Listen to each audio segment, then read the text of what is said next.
with Years of Years, and it's This Week in Disney for October 17th to October 23rd. Wow, Yes. rolling right along like a pumpkin down a hill. Oh, okay. Yeah. Definitely well into the spooky season and enjoying lots of spooky shows and all that. And, Yeah. all the stuff at Disney that's come out, all the, you know, like they have so many of the dancing skeleton things, products now. Oh, yes. I saw there's much more. Like there's this one shirt that I did get, but then I saw there's like lots more to that whole line. Which was our wish. Our wish. Yeah, but... Yeah. But we did something really scary this Halloween week. treats. No. Oh, what? yeah. We did something really scary this week. We did. We headed to another theme park, a non-Disney theme park. Scary on this channel, right? But no, we went to Busch Gardens. We did. It was awesome on Monday. Well, it was Brad's first time. Yes. I gone with the kids. Our kids. A couple times. Of our kids. You know, and wow. Yeah. The coasters were awesome. The theming was top-notch, so deliberate and very nice. I loved it. Yeah, they used and the forest perspectives and like trees and like just everything. Like it's quite a little place there, and big place there, and historic part of Florida. So well, and we did ride the newest ride, which is Iron Gwazi, which is so fun, really intense. Yes. I think in our minds we keep comparing it to the Velocicoaster at Universal Studios. There's some similarities just in the intenseness. Of course, a giant drop. Really fun. You know, you may be really nervous to ride a roller coaster like that, but at the same time, you get to see all of Tampa. All of Tampa, yeah. And what's the one that they take you and you just are kind of like sitting like on a little like iron couch, and then they dangle you right over the edge. I don't know all the names of the rides, but you kind of just hang there. Yeah, I got and our daughter had us ride in the front so we could really take in plummeting to our death. Hanging over Tampa. No, just kidding. No, it was but awesome. it was definitely they're definitely more intense than your Disney experience, and good for teenagers. Miles, our son, is well into his teens, and so we knew we needed to try out SeaWorld and Busch Gardens because that's where all the teenagers talk about those intense rides. Is that right? Cool. Is that right? I guess. I don't know. Wow. Well, Neverlanders love it there too. Yeah, we teenagers really loved it too. It was a blast. I think for me though, only once around on some of those rides in particular, because they, you know. Yeah, it was awesome. We're going back soon. Yeah. Any place with a refillable drink cup all day long. No, seriously, like making plans for breakfast. It's a whole different experience. You have to put stuff in lockers there. You can't have it with you. Yeah, but if you get a $10 locker, you get all day that moves from ride to ride with you. Right, that does work, So but cool. it's different. Yeah. But Disney. Yes. Oh my goodness, no more heresy. So much going on at Disney, and well into the 40th, taking in some EPCOT this weekend, and Robert Randolph and the family band. Big act. Very Big exciting. act. A new act. Yeah, I'm excited for like all 6 shows. I'm trying. But I've noticed there's a ton. Comment below if you want super family support of me like attending musical functions at Epcot. Or maybe do you want to see, like, do you want him to film it and show it to you? That's what you can comment below.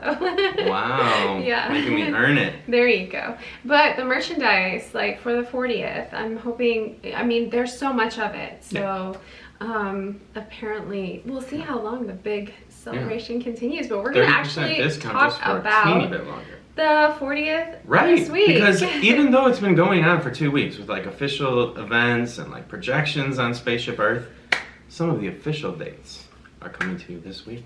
Yeah, so let's get into it. Let's start this week. Starting off with October 17th, back in 1914. I thought this would be fun again to talk about. Jerry Siegel is born in Cleveland, Ohio.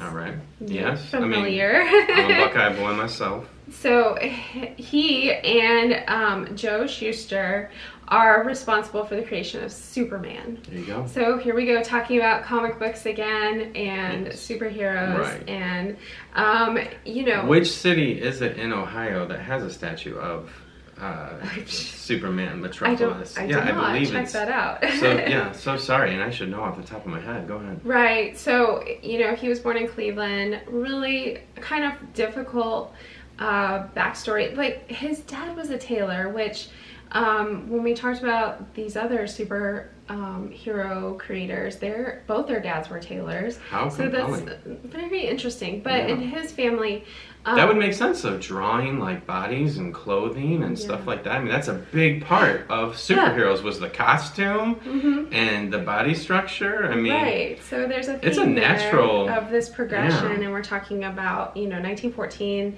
and Superheroes. So anyway, unfortunately, his father, somebody like broke in, and his father ended up suffering a heart attack and dying from the break-in and everything. Wow. Yeah, and his mom also died from a heart attack later, but while he was in high school. Wow. So he had that tragedy going on. So I don't know how much that played into. Certainly being a victim of crime like that. Yeah, but Joe Shuster and Jerry, they became friends in high school. Okay. And they had created Superman like right away, and they were holding on to the idea for the right situation, the right comic books, and so forth. And they obviously ended up with DC, but it was a parent company when they sold it, and they always regretted. Detective Comics. They actually regretted selling it at the time that they did because of how well Superman did. So that's like the complicated thing. When you don't have the means to get your product or your idea out, and you have to work with someone, and then there's contracts, and you kind of lose. Right. I just read an article last week in my industry that I work in with Dungeons and Dragons. There was a creator, Lee Greenwood of Forgotten Realms, that sold his entire idea for $5,000. And it's like millions, billions. Yeah. So they did still get a lot of. They still made a lot off of Superman in the later years, but it just was. Yeah, it's just tricky. It's complicated, but Jerry actually, he worked with Marvel Comics, Archie Comics, and various military magazines as well, such as Stars and Stripes. Right. But he also ended up he worked at Mondadori Editore at the time, which was the Italian Disney Comics, which would later be Topolino. Yes. Of course. So that's like his Disney connection also. How wonderful. So both Jack and Jerry got the industry's Will Eisner Comic Book Hall of Fame and the Jack Kirby Hall of Fame for their creation of Superman. Fantastic. So really, really cool. Of course. All the superheroes are awesome. Yeah, you said you were going to be covering more. Yeah, and then it happened. Their birthdays are apparently close together. No, some of them. But we'll talk about more in the future. So Topolino, the Disney connection there. Obviously not Superman, not DC, not any of that, but Topolino as an editor. So. Well, he worked at Marvel and all that. Yeah, of course. So. Yes. Yeah, I mean, like I said before, it was all intertwined at the time. Establishing an industry. Yeah, it was all good. Yep. So moving on to October 18th, 1913, Evelyn Venable, the original model for Columbia Pictures, is born in Cincinnati, Ohio. Our torch girl. So she was also the voice of the Blue Fairy. Yeah. I had heard that. Yes. So she was really special. So when you see I might have heard it from you. So anyway, I think her life is so interesting. She got into acting. She was really good, really beautiful. Obviously, they used her as a model. But she took a long time to sign with a company, and she ended up signing with Paramount first. And then apparently there was this like folklore about her that her father would not allow her to be kissing anyone in a film. Okay. And it is strange, like very pure. A lot of the films she was in, she didn't kiss anyone. Wow. They were still romantic, Virtuous. But yeah, it's a totally different time. Interesting. Fantastic. She was pretty much a leading lady or second to the lead in the films that she did at the time. So really a special lady. But that's our Blue Fairy, which was a very virtuous actress. Interesting. I wonder, like, at the time, if people really knew that about her. And so, like, in their minds, it made sense that they picked her as the Blue Fairy. Like, you know, how you think of actors and actresses now and their personal, like, you know, character ties in with maybe characters they voice or play in movies today. So really, really interesting to look back on her. Seems to have been a factor in the She had an amazing career. Love it. She was a special lady. And she also, like, she was just really virtuous because she, her husband, she was only married once, which is kind of rare. I mean, you know, for Hollywood. It's quite an accusation, but. Well, actually, she dated her husband. No, it's not. Actually, I've been looking at these people for a long time, and a lot of people in Hollywood have not stayed married to one person. But she didn't want that. She did not want to come from divorce, and so, or have a divorce. So she dated her husband for a year and made sure that they were serious, and they did. They stayed together their whole life. Love it. So really sweet. Yeah. There we go. Yeah. So she was neat. But moving on to October 20th, 2009, Disney's Christmas Carol train tour pulls into Jacksonville, Florida. All right. So this was really cool. They, right before the November 4th launch of A Christmas Carol, the movie, they did a train tour. And basically, you could go to the train station and they had it all decorated in the Dickensian style. They actually had taken stuff from the museums that you could see from, you know, that time period of Dickens as well. So it was just really cool. Children could come, you could come and get excited for Christmas. Yeah. So it sounds great. I mean, I want to be really excited about it, but it does sound very Polar Express-y, which was very popular in lots of communities at the time. It makes sense that Disney would have made a move to try to have a train thing of their own, you know, at this time. Really rewarding for people. I mean, definitely. Trains, though. Disney, I mean, getting in on trains, like, anytime. And awaiting, I mean, great news on Fantasmic, but awaiting that choo-choo, we need it back in MK. Oh yeah, I saw some footage of, you know, people making reels or videos or TikToks, and they're doing the train underneath Tron, so exciting. We'll be getting it back soon, hopefully. Choo-choo. And then moving on, same day, October 20th, 2017, Coco is actually released. There we go. This was first released at the International Film Festival in Morelia, Mexico. Wow. And so instead of, like, its later U.S. release date is in November, but I thought it was important to recognize this release date because it's such an important, animated film. It was the highest grossing animated film in Mexico. It was a big deal. It was really successful, and I think that's, like, we love it so much. I mean, our daughter, a nickname for her in our home is Coco, so it was just on right away, and we have such a sensitivity for families and ancestors, and it really, really resonated with us. It's a beautiful film, and the directors and producers, everyone involved on it, really took time. They were very nervous to represent the Mexican culture and Dia de los Muertos like appropriately, and I think, you know, obviously they've been told that they did a really good job. It's heartwarming. I know we cry. It's such a beautiful film. Yes. Again, the music makes it. Really makes it. The music makes it so good. Right, because there was another film that I won't mention, like, released only a year before, dealing with the same, like, subject. So they really had to bring it, and they did. They brought it with character development and with music that's, like, lasting. Sorry if I said it wrong, but Dia de Muertos. Okay. Thank you for making it right. It was like I said, the highest grossing film. Yes. In Mexico. Animated. I think they had mentioned that they had a really hard time, you know, animating the skeletons, but I think they did such a good job with like all the color palette in this film as well. The depth and roundness is exceptional, just like the sugar skulls. Just really, really beautiful. So good. We love this film for sure.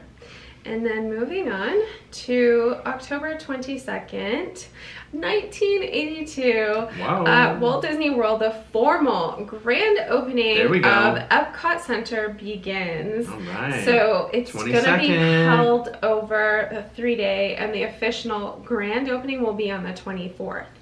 Wow. So you haven't missed it if you're local. Like if you feel like you missed it a weekend ago, you know, that was the kickoff, but official dates. Right. You can still be part of it. Well, for this particular opening night, the cast members actually dressed in tuxedos and offer champagne as big bands provide entertainment to an elegant occasion. And high above the park, the Goodyear blimp flashes the display, saluting Walt Disney World Epcot Center. There you go. I mean, the Goodyear blimp. I mean, it's still very exceptional and fun, but it used to be like major entertainment and a joy to have it appear. And it just makes sense that the grand opening day wouldn't happen until now, because some of the pavilions hadn't been quite ready and were still opening. Things weren't complete, and so by this time everything is complete at Epcot. So we're gonna hold your horses. We're going to move on to another day, but we'll talk more about Epcot in a minute. Come back. But first, I want to go to October 23rd, 1930.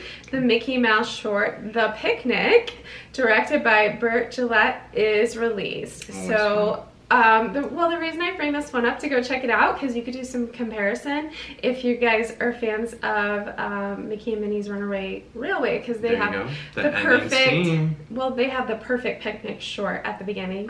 And so then I saw this picnic, and it's the same, like not the same exact cartoon, but things go awry. Well, it's a picnic and it goes awry in totally different ways though. So you can like compare and contrast. I really like the car. Like the car is almost a character in this short as well. But and Pluto's in this one with Mickey and Minnie. So it's really cute. You'll have to go check it out. And then 1942, same day, Disney's Goofy cartoon, How to Swim. This one's on Disney Plus. This is like one of my favorite how-to by Goofy. It's just really, really cute. And is he like in one of those one-piece, like full strap? Yeah, definitely. Like, and he tells you what kind of swimsuit to wear, which, you know, obviously we're well past that. But just all the different like things that happen. It's kind of beautiful. And on Disney Plus. And at the end of the summer. What a strange premiere.